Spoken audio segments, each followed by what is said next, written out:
In this episode, we're going to prep the 6-speed ready to go in and hopefully get it in. What we're going to do is get the seals out and put the new ones in from the auto that's over there and get the stubs in there. So on the auto trans, we need to get these stubs out and get them into the 6-speed. Alright, so we can't just swap the seals over. This housing is different and the seals go in from the back. You can see this extra ring, that one doesn't have it, so I think these are adjustable for the front diff, I believe. So I'm going to have to mark this, and I'm going to count how many times I spin it to get it out, and I'll measure the threads, make sure they're both the same, and then we'll put it in the same. So all the specs are correct, and then we'll have the right seal for the stub axle. I'm trying to get the right hand side one out here on the 6-speed, and I'm having trouble. I've broken off some, deformed this one a little bit. I've moved it probably 15 mil, so that line, that part was lined up to there. It's just not moving. There is a tool that you can get from Subaru. It's like $300 or $400.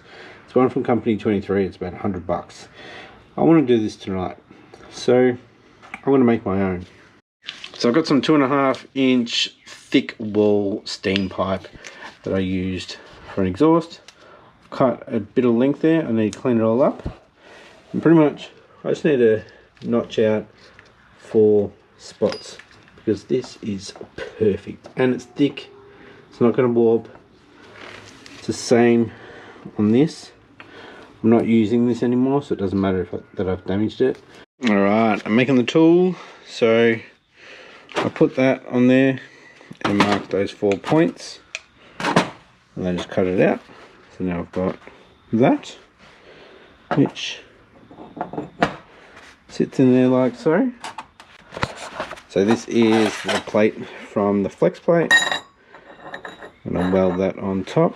We are going to put a socket in there as well, so we can turn it. So this will get welded on the top and around.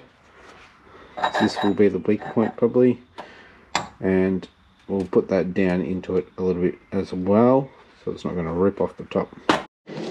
Alright, so I've cleaned up that ring, both sides, so we can weld it better. I'm not using that other socket. I'm using a 21 that's pretty beaten up, pretty old. So there's only 1 or 2 mil gap, so it'll be a lot easier to do. Whew, alright, there's my tool. She's hot and smoking, doesn't look very good. Let's see if it works. Alright, so I've just used some paint on that one, which lines up at that point. Now we can see how many times we rotate. And we will record just in case.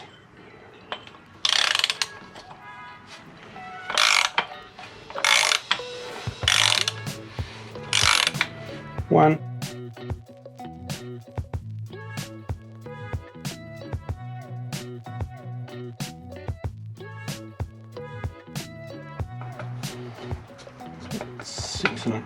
Six and a half.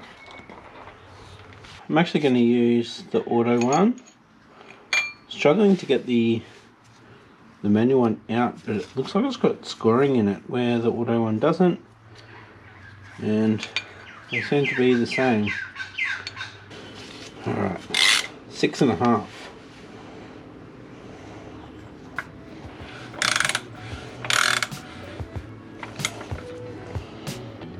Right, so now we're going to count 6.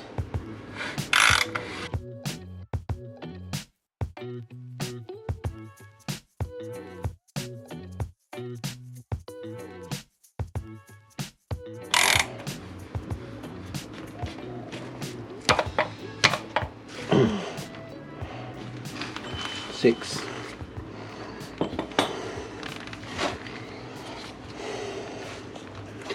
Now I need to get the bit that screws. Oh, there it is. There we go. Lucky you get those in.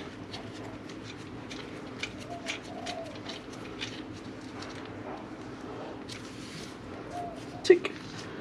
So just do the same thing for the other side. And then we'll get the stubs in. So now you get the clip back on. We'll get the stub in. We have a problem. Did everything on the right hand side of the gearbox. Turn it around. I'm like, this isn't right. It's massive. This is the one from the other side. And this is the same that's on the auto trans over there. Why? Why you gotta do that to me? Been doing some research on these seals. Apparently we can just pop this out and put the other style seal in there, which is 5mm smaller on the internal, so it will seal up against the stub, and then we can get the left hand one and put that in. There are differences between left and right. I'm not sure. It must be stronger to rotate one way or not, even though you can go in reverse. Get a little pry bar in there and see if I can just pop that out. Alright. So the spring doesn't want to be in there anymore.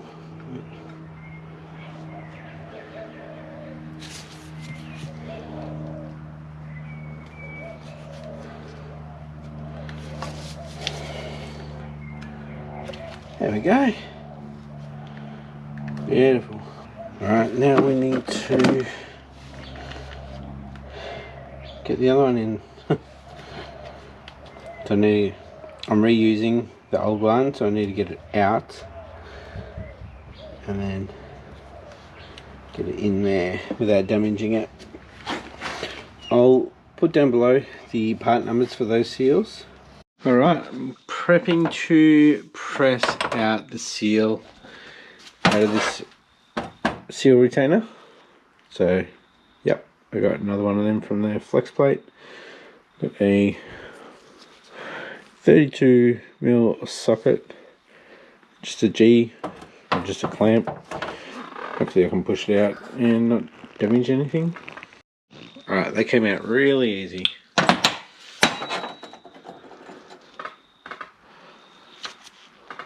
Looks good. Alright, so because I am using a second hand one, I'm going to put a little bit of RTV around the edge, make sure it stays in there, and we'll just tap it in with the 32mm socket. Alright, that went in a lot easier than I hoped. So I pretty much just pushed it in and then used the 32 around the very edges so it was flush. I do have the RTV on there, so we'll let that set. Obviously I'm not going to be putting any fluids in it just yet, but we can get the axle stubs in now. Alright, so I've just cleaned up that axle stub. Now, watched a couple of videos on how to put these in. What you want to do is have the gap at the top, so it's hanging down like so, because if you have it the other way, when you push it in, the ends could potentially go up onto here and bend it, and then you're not going to have fun. So we'll have the gap at the top and we should be able to get it in quite easy. Alright, we got one side in. Let's turn the gearbox around and we'll do the other side. Alright guys, let's see how easy it is. So we've got the gap at the top. Slide it in.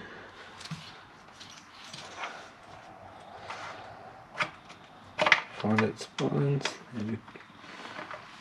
Okay, a little tap.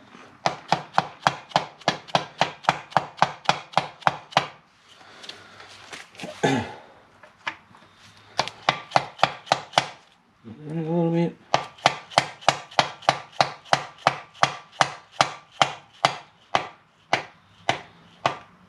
You should hear it click.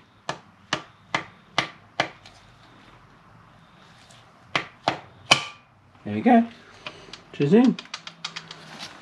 Pretty easy. Getting pretty close to getting this back in. I'm going to take this mount off down the bottom here for the exhaust. There might be one on the other side. I don't think there is at the moment. I think I've already taken it off. And then we're going to move some things around because it's getting freaking crowded in here. And this should be going back in tomorrow. So, well, it should be going in for the first time tomorrow and getting mounted up. Alright, I've taken that exhaust mount off. I'm going to put the shifter linkage on here because it's pretty hard to do in the car and I'm not sure about clearance in the Forester. So we'll get that on. Okay, so apparently I will need to do a little cut and shut on these linkages because they're too long for the Forester. So I won't do it just yet. I'll just confirm that they are too long before I go chopping anything. So this is what we're getting off until there. So we'll get that bolt out. We'll bolt that through. Normally it's just a pin, but I've converted it to a bolt. I was struggling to get it in. I was wondering why, because it was pushed all the way in. So we go bolt from the bottom, nut on the top. It's going to be a lot easier if we need to change anything in the car. We'll tighten that up. Sweet. Tell you what, it's a bit different to working under the car on this thing. So make sure it's on tight. Yeah, going anyway. Alright, we are getting closer to getting this gearbox in. We need to put the throwout bearing and the clutch fork on and lube up that input shaft. Then pretty much we're going to drop down and slide it in. Then hoist it up with the engine crane. Alright, so we need to get the release bearing onto the shaft. So we've got some of this lube to put on. Just a light coating. Right, so here is the release bearing that came with the clutch kit. I'm just going to test fit it, make sure it's good on the shaft. It's good. Alright, so we need to put the clutch release lever or fork in. So get that up there through the boot. Get that in there through so.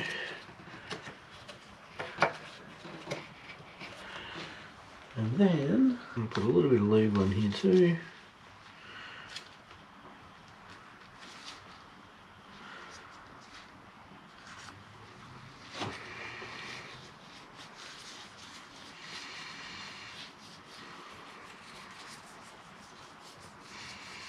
There's a little roller pin here, and that needs to go in. So it's going to be that way.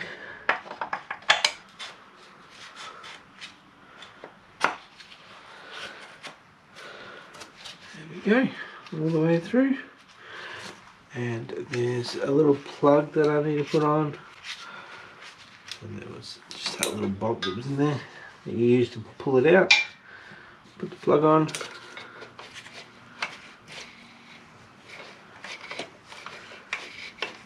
It's good. Here's the plug. It goes in where you put the shaft. Alright, now I'm going to get the gearbox, slide it all the way under. I've got cardboard, a sheet of cardboard here, and then another one here which overlaps it, so it should slide easier. It's just a little awkward, so we'll come back when it's in position, ready to get hoisted up from above. Okay, that didn't take as long as I thought. I did have to do the same as when I got the auto out. To go right over into this corner, push it in like on a 45 because of the height. There's a little bit of tilt there, and I got it through. It was only like one song, so like 4 minutes to push it in. So it's in position, ready to get hoisted up from the front and jacked up from the back, and then we'll get the modified trolley jack with the gearbox leveler stand on it so we can get the right angle and get it mated to the built EJ20 for the first time. Alright, so we've got the engine crane chained up to the pitch stop mount there. We have the jack under here with a block of wood, and now we've got the transmission jack there, so you can change the angle and get it mounted. Alright, second day trying to get this gearbox in, and I finally got it in. It's all bolted up. I have the pitch stop mount on there, which is the Forester one, just the standard one. Fits on there fine. I don't have the cross member on at the back yet, so we've got to get that sorted.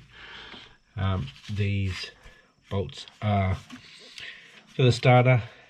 We obviously haven't got the starter in there yet, but it's all good. The engine can rotate, so I believe we're connected properly, and we need to get the slave cylinder on there so we can see if the old clutch works. So we will bolt up the slave cylinder. It's still a sealed unit. I haven't taken anything off yet, so we'll get that bolted up and see if we have a working clutch. Alright, so what you need to do is don't put the slave cylinder on yet.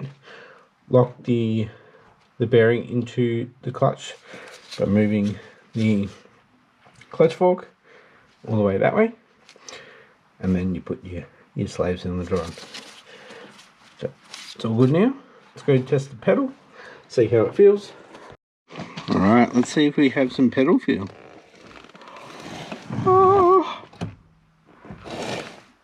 we have a manual, guys. Alright, next up to do the selector, the gear selector.